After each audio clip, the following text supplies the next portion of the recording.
What's up, everybody? It's Clark here for the BOS Sports Podcast. Reeling after the Hawks lose tonight. Miami Heat 131 to 109. The Miami Heat, they get revenge from the Atlanta Hawks defeat over them from Monday night, where the Atlanta Hawks won 98 to 86 tonight. The Heat got the last laugh as Tyler Hero, he was tied for the game high with a monstrous double-double of 24 points with 10 assists. 43.8 shooting from the field for Tyler Hero, 4 for 16. Duncan Robinson also had 24 points. Trae Young, he had 17 points for Atlanta Hawks, 8 assists in 35 minutes and 42 seconds. Well, 4 turnovers. He shot 4 for 12 from the field, 33.3%. Dyson Daniels, he had an 18-point day, 5 assists, 5 rebounds, 8 for 10 from the field for Dyson Daniels. Great shooting day for Dyson Daniels, 80%. Onyeka Okongwu, he had 13 points, 9 rebounds, 6 for 15 from the field for Onyeka Okongwu. Tough shooting day for both OO and Trae Young, with OO having a 40% field goal percentage today. Zachary Vizashay, he had a nice game with 11 points, 4 for 6 shooting from the field, 66.7%. As well, he had 3 rebounds, 3 assists. Karis LeVert, he had a nice 17-point day for the Atlanta Hawks, 6 for 12 shooting from the field. As well, Terrence Mann had 13 points on 4 for 7 shooting today. Good for 57.1% from field for Terrence Mann. For the Miami Heat, Bam Adebayo, he was 1 rebound shy of a double-double, and all of his 9 rebounds came in the second half, as he had a 20.9 rebound day as well. He shot 9 for 12 from the field, absolutely feasted in the paint, especially in the second half. Cleo Ware for the Miami Heat, upcoming prospect at center for the Miami Heat, and started at center. They're featuring an interesting lineup today with Cleo Ware and Bam Adebayo both in the game, and Cleo Ware had a nice game with 12 points, 8 rebounds, 5 for 6 shooting from the field, 2 for 2 from 3-point land. Davion Mitchell as well, he had a 20-point game with 6 assists, 7 for 8 shooting from the field for Davion Mitchell, and he is perfect as well from the 3-point land, 5 for 5 for Davion Mitchell.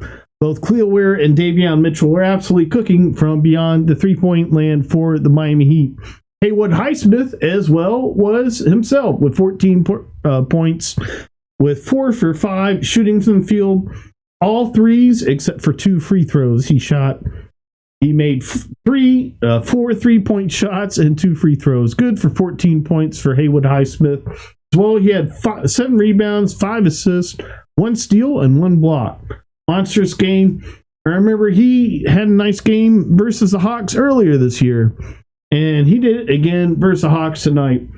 So, of course, the podcast look at 3 key stats whether or not team wins basketball game, and that is field goal percentage, rebounding, and turnovers. And Miami Heat had a clean sweep of that. Of course, in a 22-point blowout game, the margin which the Miami Heat won over the Hawks today, 131 to 109. You expect that to happen. But a couple of those margins were slim, as mostly happened in the field goal percentage, with Miami Heat outshooting the Hawks 59.2%, the Hawks 50.6%. As well, Miami Heat were absolutely on fire from beyond 3-point land, with 54.8% 3-point shooting from beyond the arc, compared to Atlanta Hawks 37.5%. As well, rebounds, Miami Heat won, slim margin, 40 to 39. Turnovers, slim 1 margin as well, 14 to the Atlanta Hawks, 15 turnovers. The Atlanta Hawks really struggled on offense, several points in the game, including the entire fourth quarter, where they only scored 16 points. So, in today's episode, the 52nd episode of the BOS Sports Podcast, I'm going to recap some of this game, Hawks Heat, as the Atlanta Hawks are still in the regular season. And we're going to look at the Atlanta Braves. They're now on a 3-game winning streak. They won their first game in 148 days, going back to September 30th, 2024, when they won versus the Mets. They've now won a baseball game. And that has happened in spring training, so it does not count. But the Braves have won a game. So we'll recap some of that as well. Updates on potential Atlanta Hawks 2025 draft prospects. So back to this Atlanta Hawks game. Hawks versus Heat tonight, February 26, 2025. Hawks lost 131 to 109. Game started off with a Dyson Daniels bucket, and Andrew Wiggins scored with a jumper, as Andrew Wiggins had a nice game himself with 15 points, 6 assists. He struggled from shooting. He struggled from field. 3 for 9 shooting from field for Andrew Wiggins. 33.3% as well. 1 for 5 from 3-point land. He did shoot 8 for 10 from free throws. So it was 8 of his 15 points from free throws for Andrew Wiggins. And he had the second bucket in the game. Because after that, Bam Adebayo hit a floater around the 8-minute, 40-second mark. After the Heat scored 6 straight points and capped by that score, as the Heat were off to a quick 6-2 lead. The Hawks were 1 for 5 from the field. Aforementioned, they struggled on offense in several points in the game. And the first 3 minutes was not an exception, as they were 1 for 5 up to the 8-minute, 40-second mark, and as well had 2 turnovers. Zachary Richey, shortly after that, he hit a 3-point shot there at the 8-minute, 26-second mark, and had his 5th point mark, his 5th point seconds later at the 8-minute mark off a hook shot, pulling the Hawks within 1 point as the Heat led 8-7 at that point. Onyeka Okongwu, he had an alley-oop dunk after Tyler Hero went 1 for 2 from free throw line. And at the 7-minute, 30-second mark, it was a tie game, 9-9 the first quarter. Tyler Hero then hit 2 straight threes with Onyeka Okongwu 3 in between, as the Heat led 15-12 by the 6-minute, 31-second mark. At that point, the Miami Heat took a timeout. We're going to take a timeout here. This is the BOS Sports Podcast.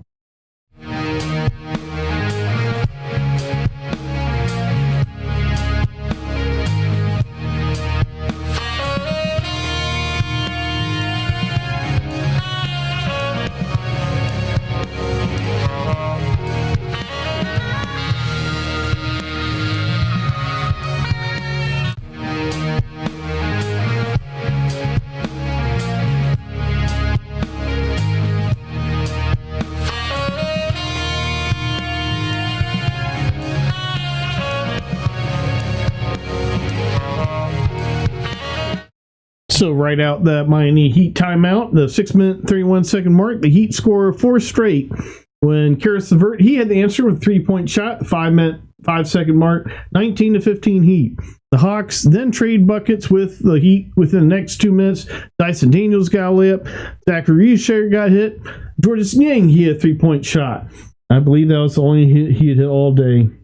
Georges Niang, 1 for 6 from 3-point land. 16.7%. Trae Young, same for him today.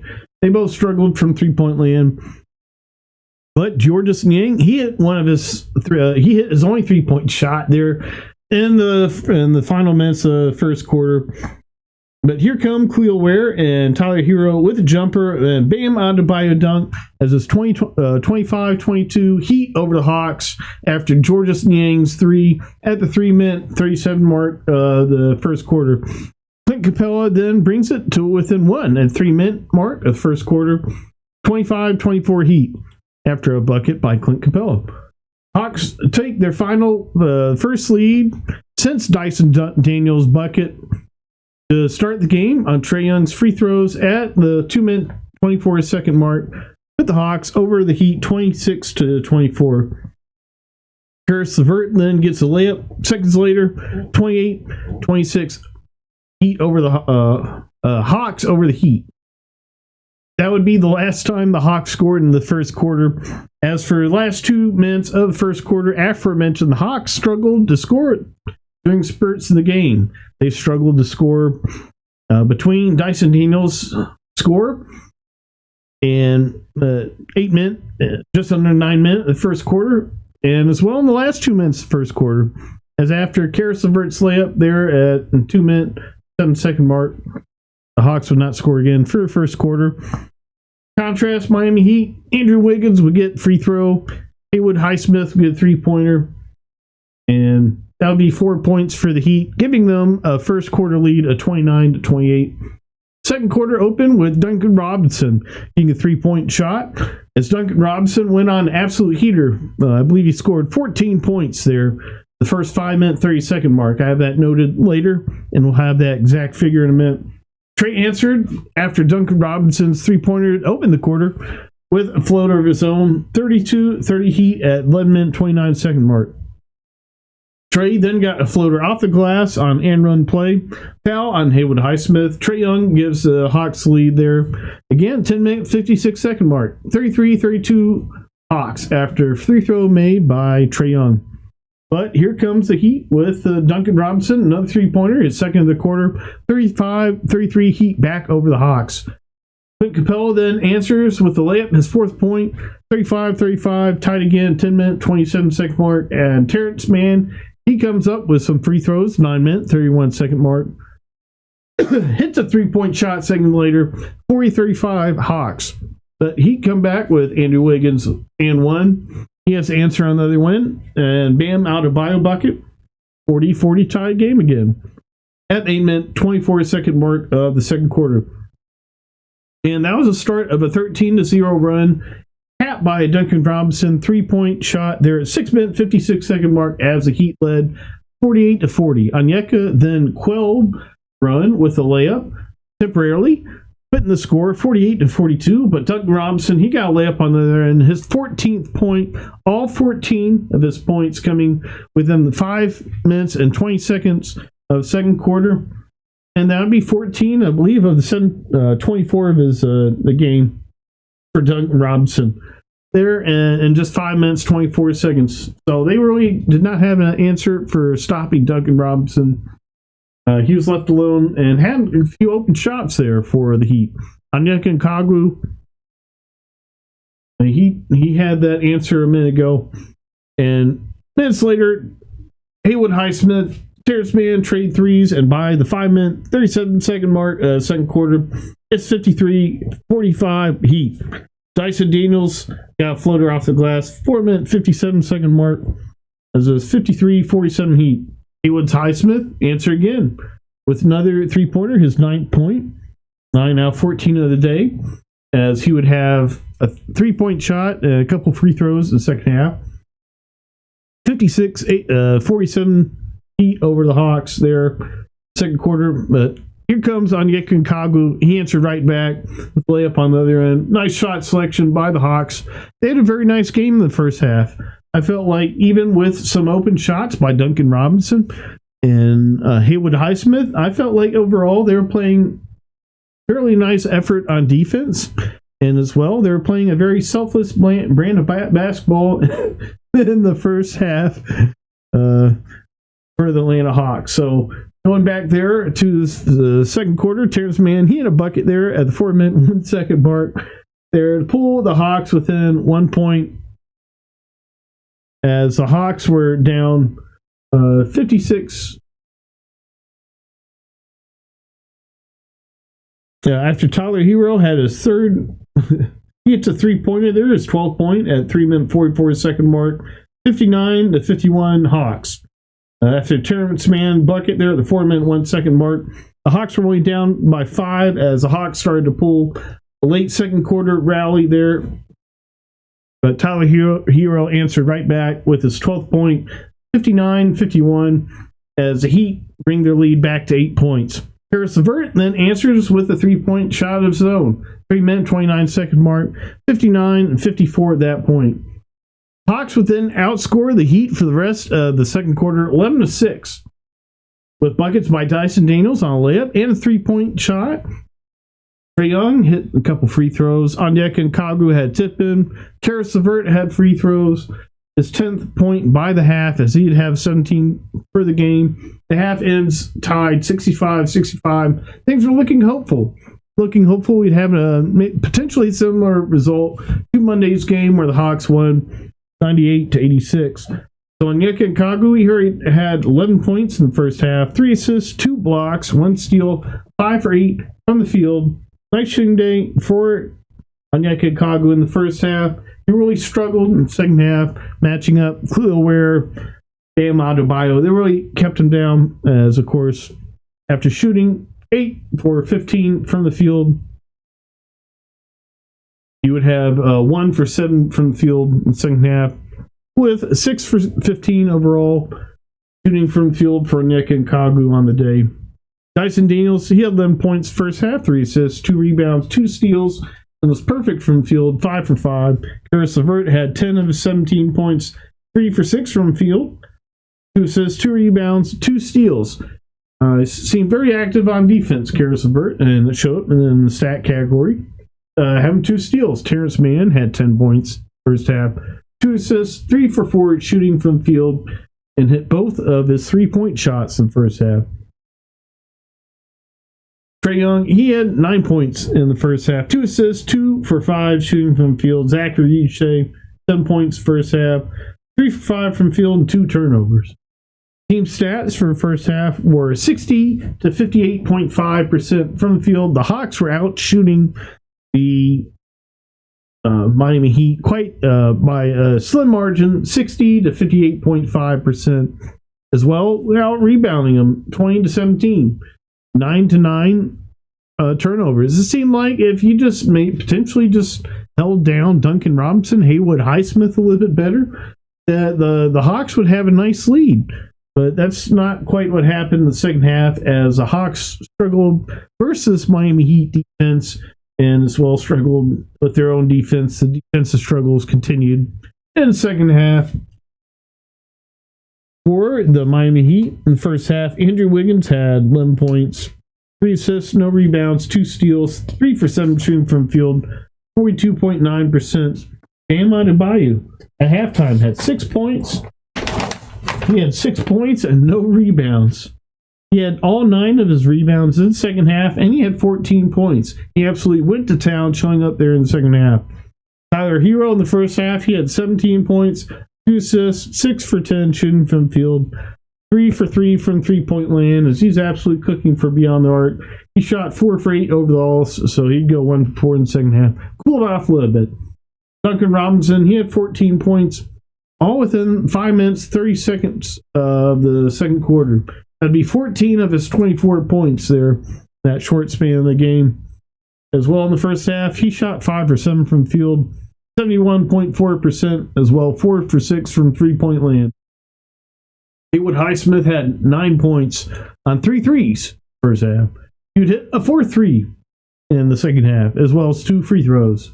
The third quarter started with a nice bucket by Zachary Shea. Hawks went up 68-65, but Cleo Ware answered right back on the other end as the Hawks left him alone too much as well. He absolutely made the Hawks pay.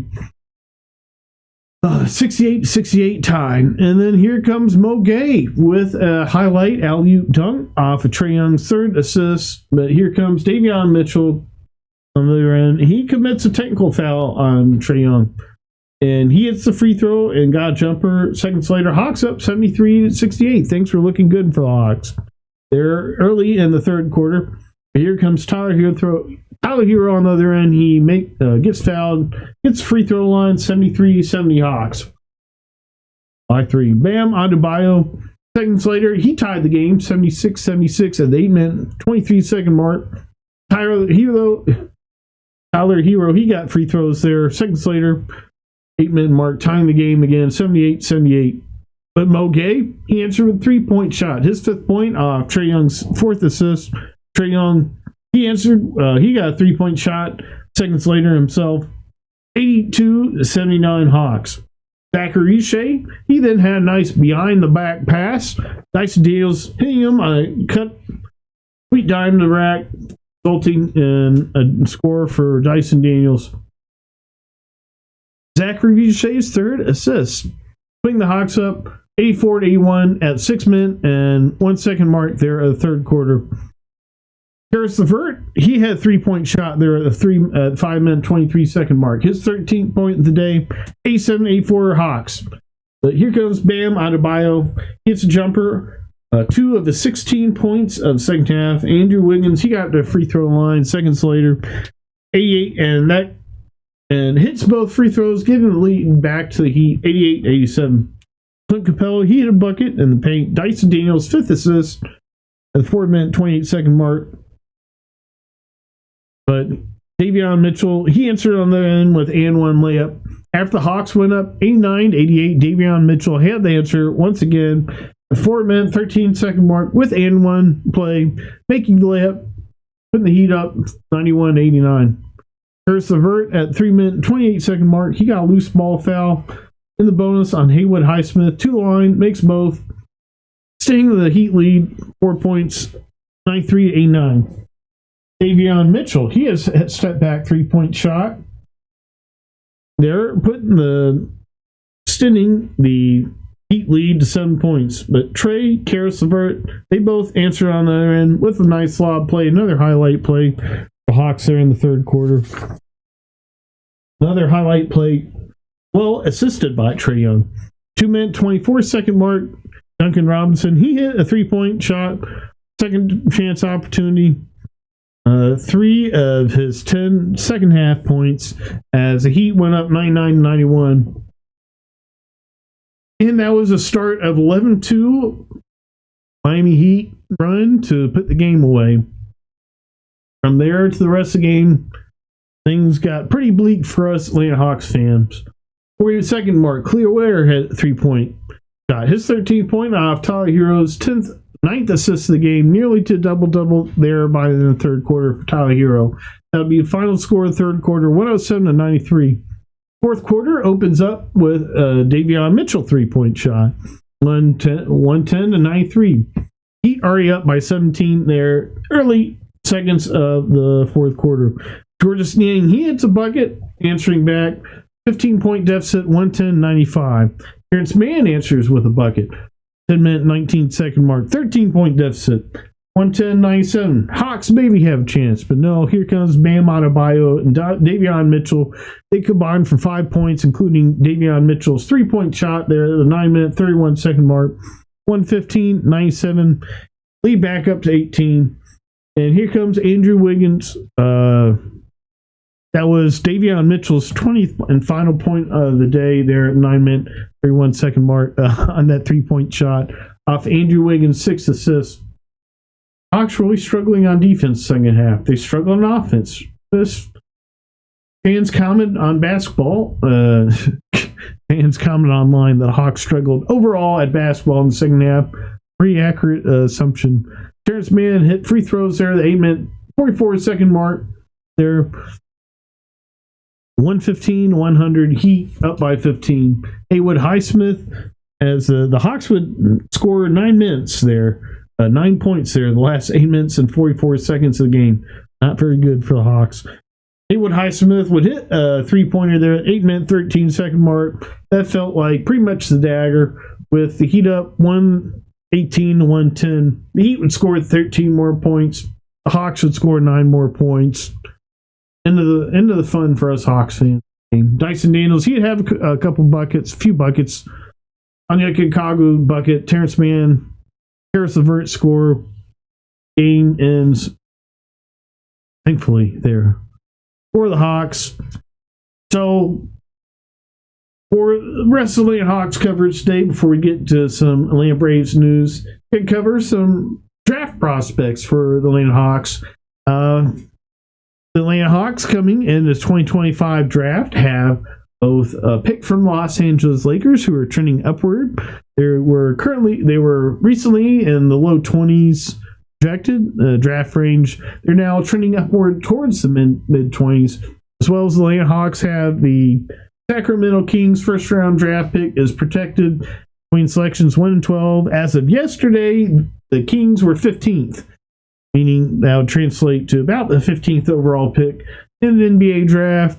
So standing today, the Hawks are looking to potentially have 2 draft picks, and that would be significant, as the Atlanta Hawks need several pieces on this roster really going into next season. A couple players that was highly tracking there in NCAA ball internationally. Their mock draft boards were, of course, Noah Senge, Joni Broom, Thomas Sorber, JT Toppin, Derek Queen.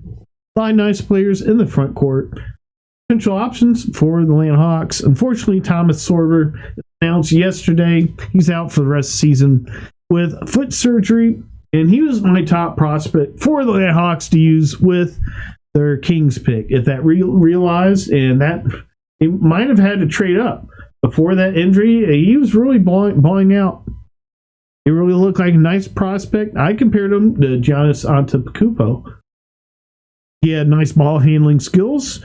His three-point shot was not looking good so far this season, but I think he does have one. Not that Giannis has one.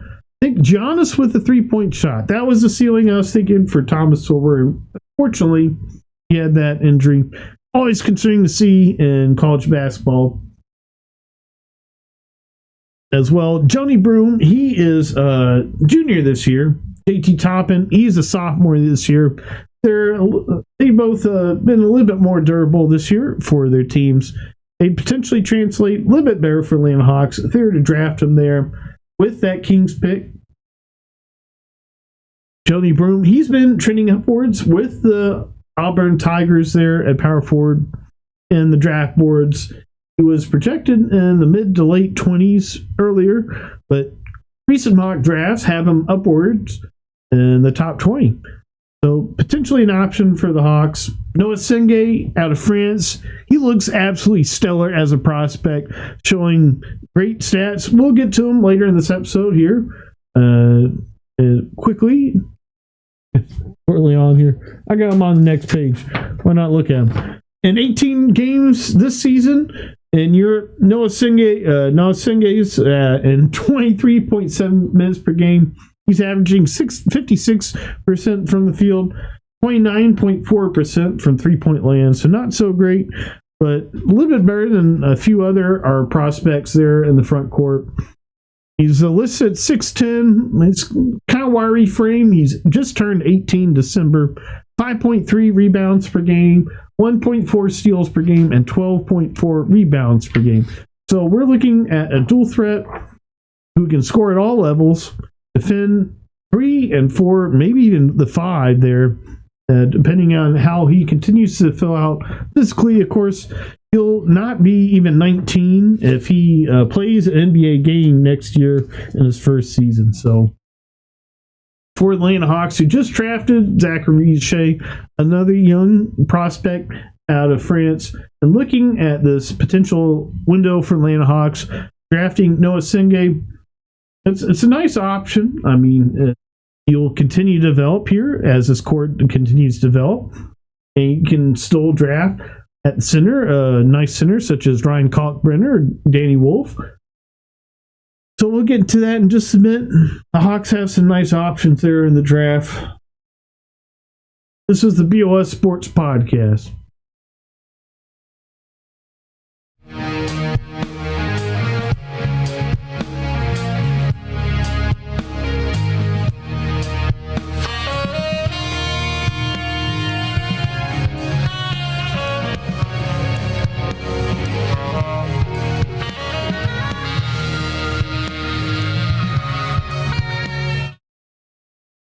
So, as I mentioned in several episodes of my podcast, I've really enjoyed Ryan Kalkbrenner. He's a fifth-year senior at Creighton, same alma mater as Hawks assistant GM Kyle Korver.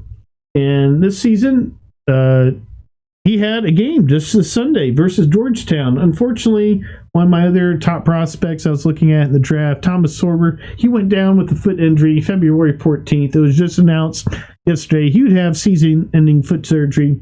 So hopefully all of that went well for Thomas Sorber, and hopefully he'll be back strong next year, if not in the draft.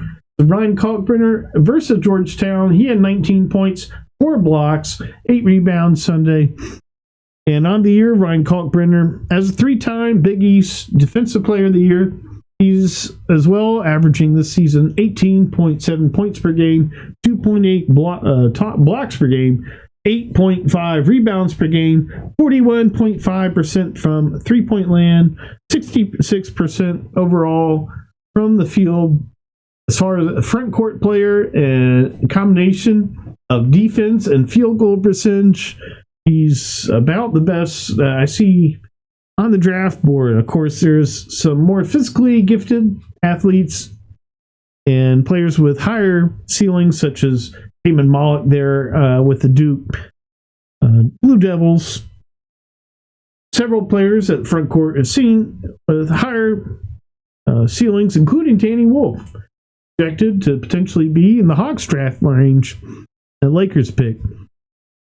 But I've liked Ryan Kalkbrenner and still continue to do. Of course, March Madness coming up, something to be tracking, looking a little bit more closely on. Of course, football season just wrapped up. We're about to get into the grind of spring training where things get a little bit less exciting here. So be looking at March Madness here, and a little bit of college basketball season as well. Forward position, JT Toppin is another option. Asa Newell is a very enticing option there at the forward position as a prospect, but he's projected to be in the lottery, which the Hawks would have to trade up for. I'm not completely against that. You don't know we don't know quite yet how next year's draft class is going to look.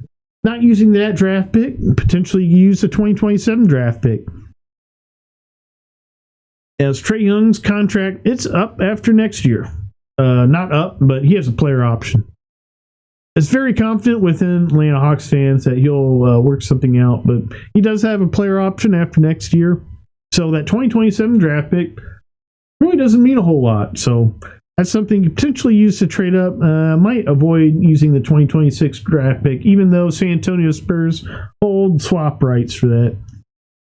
A nice thing to have in the bag, depending on how next season goes and the 2025 draft goes. So Thomas Sorger, before his injury, he was averaging 14.5 points per game, 8.5 rebounds per game. He showed really nice ball handling skills and driving ability as well. He's very physically developed, somewhat like Joni Broom. And I look for him to be an immediate impact in the NBA. Of course, that has not come to roost very well as he had that the injury there in NCAA. So aforementioned Noah Singay in 18 games, 23.7 minutes per game, 56% from the field as international ball play, 29.4% from three-point land. So his three-point shot going okay, hitting a lot of shots there, 5.3 rebounds, 1.4 steals, notably active on defense by scouting reports, 12.4 rebounds per game. Well, you can potentially do it all. Of course, a 6'10 frame, very enticing potential as a prospect for Noah Singay. Aforementioned, he is 18 right now. Will not turn 19 until December, so likely will need at least one season development physically as well, adjusting to the NBA game. He did average 2.6 fouls per game, that 23.7 minutes. As Ricochet, we saw him in early on the season struggle with fouling. That would potentially be a problem as well for Noah Singay. So JT Toppin, Joey Broom, they both seasoned veterans, NCAA second, third year players. They'd be more likely more of an instant impact. So Johnny Broom's recent game, Auburn Tigers, tough loss versus University of Houston.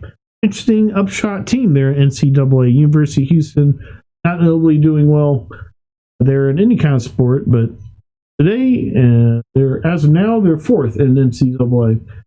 Johnny Broom for the Tigers, he had a 14-point double-double in Auburn's loss to that team. Well, he had a block and shield, but he struggled from field, 33.3% for Johnny Broom. Danny Wolf, he's absolutely shot up there in the mock draft boards.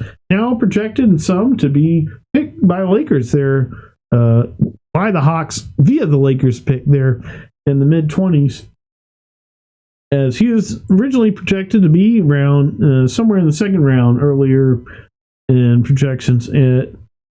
He's in his third NCAA season after spending 2 years in Ivy League at Yale. He's now at University of Michigan. He's nice ball handling skills as well. Nice sprinter game for a 7-foot big man. 50.6% shooting from field. As well, he's shooting 35.4% from beyond the arc. Shows a lot of skills. Averaging around a block per game, so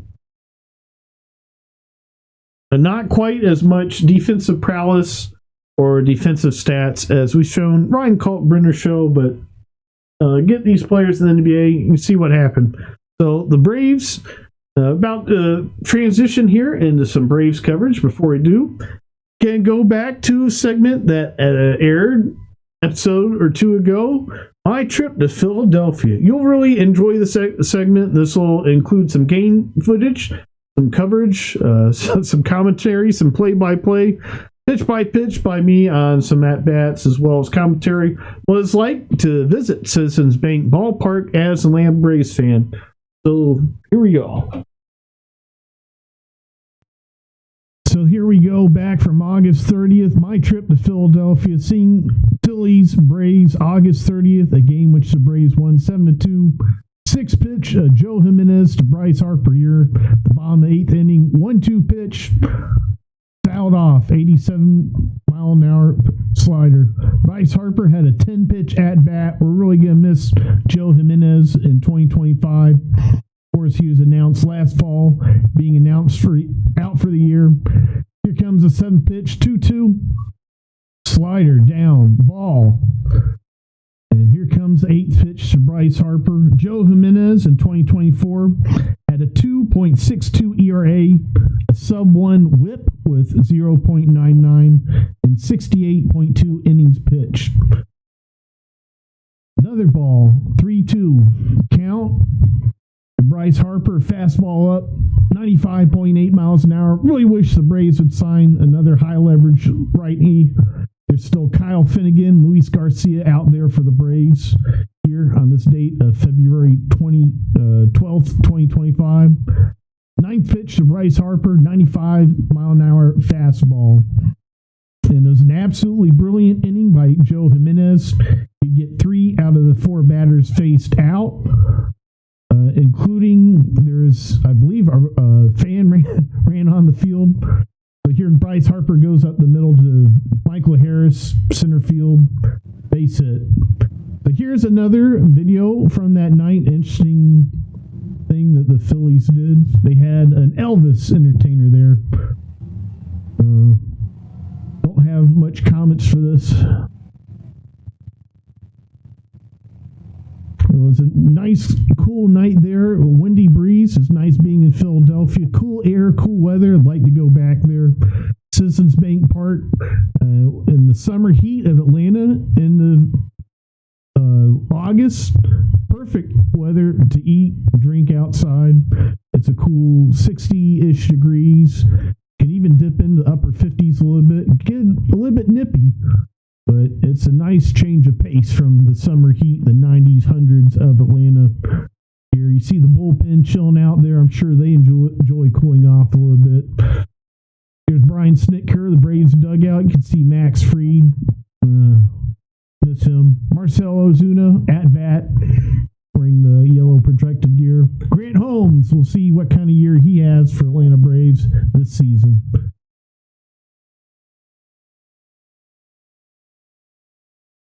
And here's some pictures from April. And here's AJ Smith's shopper from 2023. We'll see if he continues to grow. He's been really growing athletically. Ronald Acuna Jr., hope he comes back strong this year. So here we go. Dodgers Braves, September 16th. Had to go. Tickets were inexpensive. Shohei Ohtani, Max Fried. It's up the middle. Whit Merrifield comes home. Miguel Rojas is safe. Part of a 9-0 Dodgers defeat over the Braves. Hope the Braves have more success over the Dodgers in 2025. Here as well some more pictures from my trip to Philadelphia, late August. Aforementioned, that weather was nice. Michael Harris had that absolute highlight catch. Did not get that on video, unfortunately.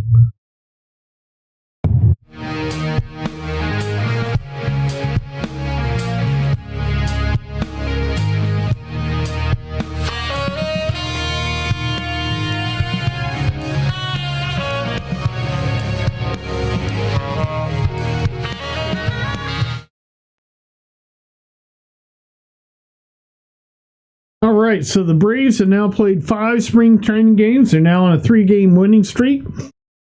After a split squad game yesterday and winning 2 games, they've now quelled a 148-day streak of not winning a baseball game. Of course, they won a spring training game. That's not quite the same as the game they won September 30th versus the Mets to get into the wild card game. So Braves Orioles was rained out Monday. And to recap the last couple games since Sunday night's BOS Sports episode, Tuesday's action versus the Braves, split squad games versus the Red Sox, Padres, and the Pirates. The Braves won over the Red Sox 6-1. They held Jaron Duran to just 1 hit, which was given up via Jake Diekman. Tristan Casas also came back. He's come back for the Red Sox after being injured and out to injury for the rest of the last year after going down to injury. So Jared Kelenic, Austin Riley, Matt Olson, Marcell Ozuna, Michael Harris second, Sean Murphy were combined 4 for 15 from the plate, the Braves regulars, with a Marcell Ozuna 2-run home run and hits as well by Matt Olson and Michael Harris the second, and Austin Riley as well. Nick Allen as well, a candidate as a utility player for his starting day roster. Also had a hit, his second hit, spring training, and 6 ABs, 3.33 batting average for Nick Allen here in this early spring training. Reynaldo Lopez, he pitched 2 innings, 1 hit, 1 walk, 2 strikeouts, 0 run. Scoreless appearance here for Reynaldo Lopez Tuesday. Jake Diekman as well. He had his first appearance for the Atlanta Braves. He had 2 strikeouts and the aforementioned hit to Jaron Duran. Angel Perdomo, he had his second appearance after throwing a scoreless inning Saturday. He threw 1 versus Boston with 1 strikeout. Anderson Pilar, who the Braves chose out of the Rule 5 draft in December, he had 2 hits and run and could not escape out of the 9th inning as Shea Shaman had to come in and end the game for Atlanta Braves as they won over the Red Sox. Versus the Pirates, Braves won 2-1. And Eli White, you guessed it, he's on another spring training heater. He's off to his 3rd straight hot start Braves spring training as he hit in 2023 with a .429 average, 500 on base percentage, 893 slugging percentage, and 1.393 OPS for Eli White in 2023. People were calling for him to be on the opening day roster. We saw him some in 2023, but he did not quite have that kind of success with the Atlanta Braves. Last year in 2024, he hit over 300 as well with a 344 average, but he did not have any home runs. David O'Brien, he speculated that Eli White is a candidate to be a utility player for the Atlanta Braves on the opening day roster. A notable development, something to look out for. Spencer Schwellenbach, in yesterday's game versus the Pirates, he had 2 scoreless innings, facing the Pirates regulars. Today, versus the Pirates, the Braves face the Pirates again. They face a split squad game versus the Pirates. Yesterday, the Pirates versus the Braves split squad with Spencer Schwellenbach. The Pirates had most of the regulars, including Key Brian Hayes, Spencer Schwellenbach, 2 innings, scoreless. Hurston Waldrop as well. He pitched 1 inning, scoreless with 1 walk. Jordan Weems, he had his second. He had a scoreless appearance yesterday after giving up a run Saturday. And as well, Jordan Weems, he became the first Atlanta Braves player to use the strikeout challenge system, which is being tested in this year's spring training system, where the pitchers and catchers can challenge the strike call, the strike zone. So the Braves today went over the Pirates for 9-4. Jurickson Profar, he made his spring training debut. The Atlanta Braves regulars have now all made their spring training debuts. We saw Ozzie Albies for the first time yesterday. Jurickson Profar today. Jurickson Profar had a nice first inning double, which was followed up by Matt Olson home run. As well, Jurickson Profar, he had a walk and a flyout in his other 3 at-bats today. Nice day for Jurickson Profar. Drake Baldwin as well, Braves prospect at catcher. We saw him hit his first hit of spring training. Nacho Alvarez is still hitless spring training, as well as Orlando Arcia, our shortstop core. Orlando Arcia does have 2 walks of spring training, though.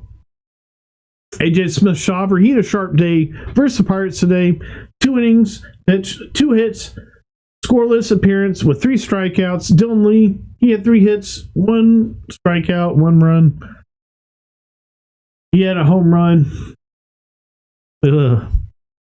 Chad Cole, his second scoreless appearance today after being signed to a minor league contract by the Braves. Looking pretty nice in spring training. Nice depth there. Nice depth signing by Atlanta Braves. In addition to Davis Daniel, who we were talking about in a minute, because he was sit down, signed to AAA Gwinnett here today. Get to that in a minute. Aaron Bummer, we saw him for the first time today as well. First appearance of spring training for Aaron Bummer, and he is scoreless today for his appearance. Daysbel Hernandez, he bounced back from his Sunday struggles today with a scoreless appearance as well. 1 hit with 2 Ks for Daysbel Hernandez. Much better than Sunday when he gave up 3 hits with 2 earned runs versus the Tampa Bay Rays. So we've already had some trimming of the Braves spring training roster today. Davis Daniel, who was acquired from the Angels this offseason, for minor leaguer Mitch Harris on December 20th, 2024. As well, Amos Willingham, who gave up a run today in the second spring training appearance. They were both assigned to AAA, option to AAA. Davis Daniel, this spring training, has had a nice performance with 2 innings pitched, a 0.5 whip, and no earned runs. Yesterday, the Braves optioned Dylan Dodd and Hurston Waldrop to AAA. They're both on the 40-man roster. Things are getting a little bit hairy for Dylan Dodd. I'm not sure what the Braves are going to do with him. Hurston Waldrop, he's a younger prospect. More anticipated of a move for Hurston Waldrop. We'll probably see him at some point for the Braves. We'll probably see him start a game in 2025 for the Braves. So, moving on, yesterday, Enoli Paredes and Roy Borsalinos were also optioned to minor league camp. Paredes, he signed a minor league contract in November. He was last in the Brewers organization. He gave up a run yesterday. And this is how things work in this very highly competitive Braves contract. Camp, you give up a run, you don't sometimes get cut. So Salinas as well, he's from the A's organization. He signed November 22nd. He's much younger than Paredes, being 23 years old. He did not make a spring training appearance for the Braves, so you don't even have to give up a run to be cut from Braves spring training. So weekend highlights for Atlanta Braves. Chris Sale, he pitched efficiently Saturday, only needing 21 pitches for 6 outs, 2 innings, allowing no runs. Bryce Elder, we saw him as well. He had a nice outing, having 2 innings, 31 pitches, no runs with 2 strikeouts. Dylan Dodd, he had a rough appearance, which maybe led to his AAA signing the other day, giving up 2 runs in his outing Saturday. He had an interesting cutter, did Dylan Dodd. He could not command it, and that's going to be something he's going to have to work on. But see Dylan Dodd potentially coming out of the bullpen at some point, having that nice command with a cutter. If he could potentially command that cutter, of course, Jeff C. Chavez, we saw as a master commanding cutter from the right side. If Dylan Dodd can figure something out like that from the left side, be very interesting for the Braves. Well, Sunday, we saw Ian Anderson pitch for the first time since August 13th, 2022. He sat 91, 93 miles per hour. He touched 94 once, I believe, if the broadcast graphic was accurate. But Ian Anderson really struggled overall on the day. He threw 37 pitches. He had a 2.4 whip, 16.2 walks per 9 ending. His final line was 1.2 innings pitched, 1 run, Could not get out of the second inning. He was bailed out. He had 2 runners on base, could potentially be 3 earned runs. Well, he gave up 3 walks. Only had 1 strikeout on the day. Tough day for Ian Anderson. His delivery, noted by myself, seemed to feature a higher leg kick, which seemed to mask the ball. When we last saw Ian Anderson in 2022, he had some struggles tipping his pitches. So having a leg kick that masks the ball for split second, split moment, might help a little bit in the deception department for Ian Anderson, as well as avoiding tipping pitches. So the Atlanta Braves are facing the Washington Nationals tomorrow, the first night spring training game. The Atlanta Hawks are facing Friday night the Oklahoma City Thunder. So we're going to have a lot of news here upcoming days. Keep posted on X as well. So before we go and before we sign out, have a quick station identification. This is the BOS Sports Podcast.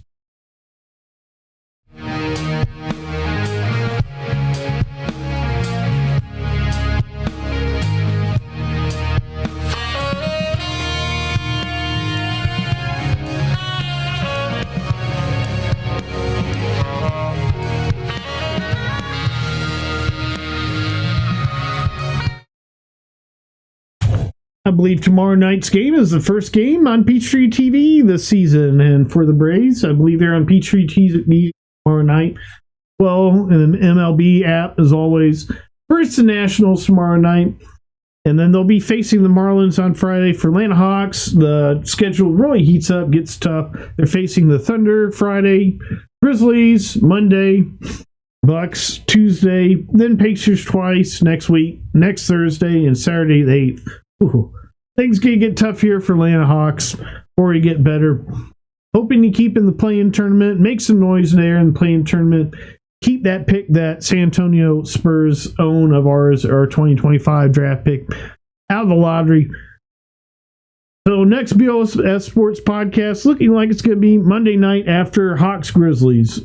Keep posting on X and update further from here. So thanks for joining this episode of BOS Sports Podcast. Be sure to stream previous episodes of the BOS Sports Podcast, and we'll see you Monday, March 3rd after Hawks versus Grizzlies.